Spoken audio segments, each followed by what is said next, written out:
Jangan lupa like, comment, and subscribe channel YouTube TVRI Bengkulu dan nyalakan lonceng notifikasinya.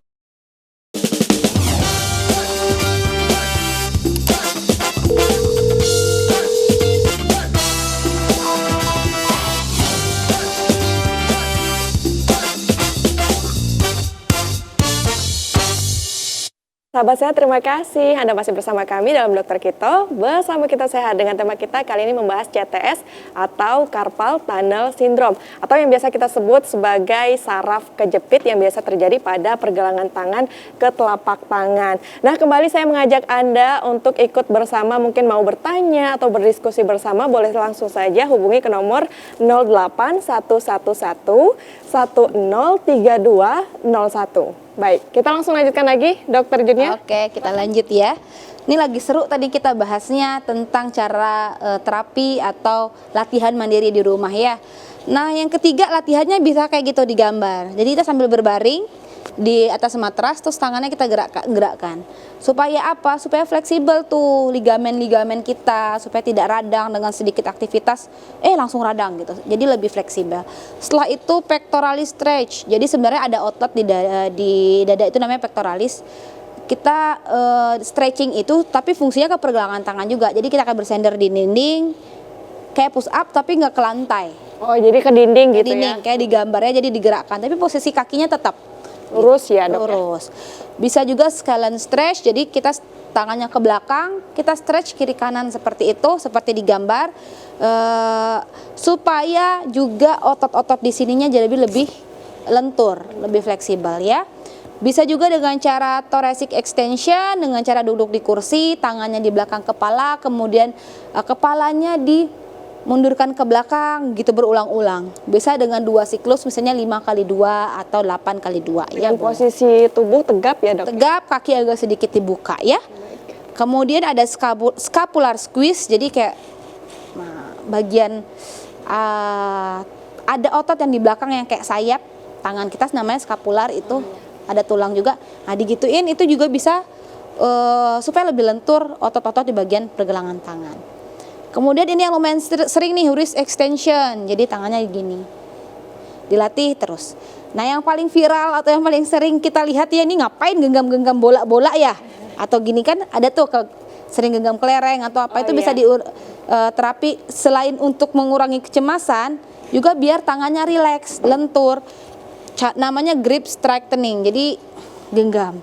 Boleh dengan squishy, bola bulat ataupun kelereng, itu boleh ya. Oke. Nah, sebetulnya ini rehabilitasi ini dilakukan sebagai pendampingan dari pengonsumsian obat, atau bisa dilakukan untuk memang penyembuhan mandiri? Bisa digunakan sebagai pertama pencegahan. Pencegahan. Yang kedua pendampingan dari terapi-terapi yang sudah ada. Saat radangnya udah perbaikan, kita bisa mulai terapi. Kalau sedang radang kita terapi, rasanya pastinya akan tidak nyaman. Ya, jadi misalnya katakanlah Nauzubillah ya, Dok ya, Julia atau pemirsa di rumah yang mungkin merasa udah ada gejala yang sama, jangan hanya melakukan hal yang tadi saja, tetapi juga konsultasikan ke dokter tetap ya, Dok ya. Betul, untuk mendapatkan obat dan terapi yang tepat seperti itu. Baik. Nah, ini pemirsa di rumah, beberapa lagi nih latihannya kurang lebih sama ya, yang tadi extension bisa kita pegang sesuatu.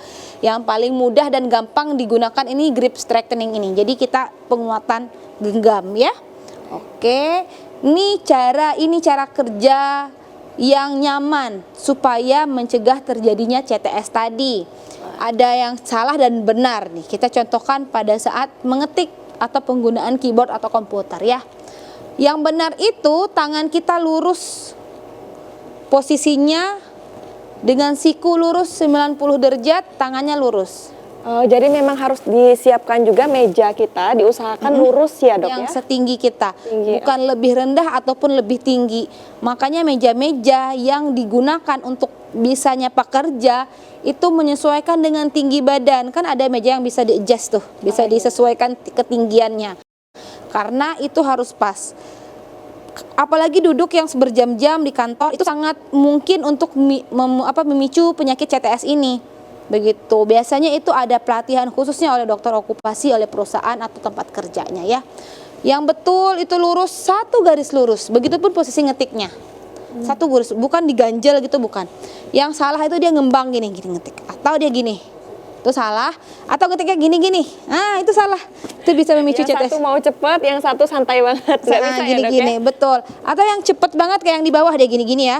Tapi ininya menumpu, ininya gini-gini, itu enggak. Dia harus lurus.